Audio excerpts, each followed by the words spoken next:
మా బాబుకి స్కూల్లో అడ్మిషన్ తీసుకుందామని వెళ్తున్న టైంలో నేను ఒక బస్ చూశానండి. అదే శ్రీ సరస్వతి శిశుమంది స్కూల్.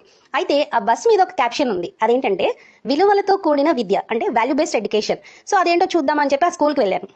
అయితే ఒక 10 నిమిషాలు ఆ స్కూల్లో నేను చూసిన కొన్ని విషయాలు మీతో షేర్ చేస్తాను ఇప్పుడు. అక్కడ ఏం జరిగిందంటే పిల్లలు బస్ దిగ్గానే టీచర్స్ రిసీవ్ చేసుకోవడం, తర్వాత వాళ్ళకి కుంకుమ పెట్టడం, తర్వాత పిల్లలందరూ నమస్తే మాతాజీ అనడం, తర్వాత వాళ్ళ ప్రేయర్ చూశానండి.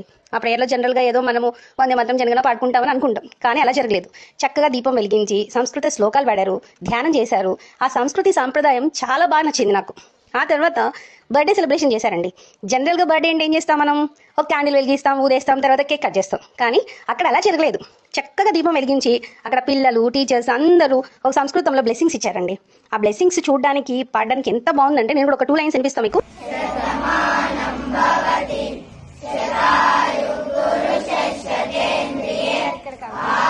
సో నాకు కూడా చాలా బాగా నచ్చింది. ఆ తర్వాత టీచర్స్ అందరూ అక్షంతలు వేసి ఆ పిల్లల్ని ఆశీర్వదించారు. ఇంకో విషయం ఏంటంటే ఈ స్కూల్లో చాక్లెట్స్ కంప్లీట్గా బ్యాన్ చేశారండి. ఎందుకంటే ఇక్కడ మరి ఏమి ఇస్తారని అనుకోవచ్చు మీరు, పల్లి చిక్కి కానీ నువ్వుల చిక్కి కానీ ఇస్తారంటండి.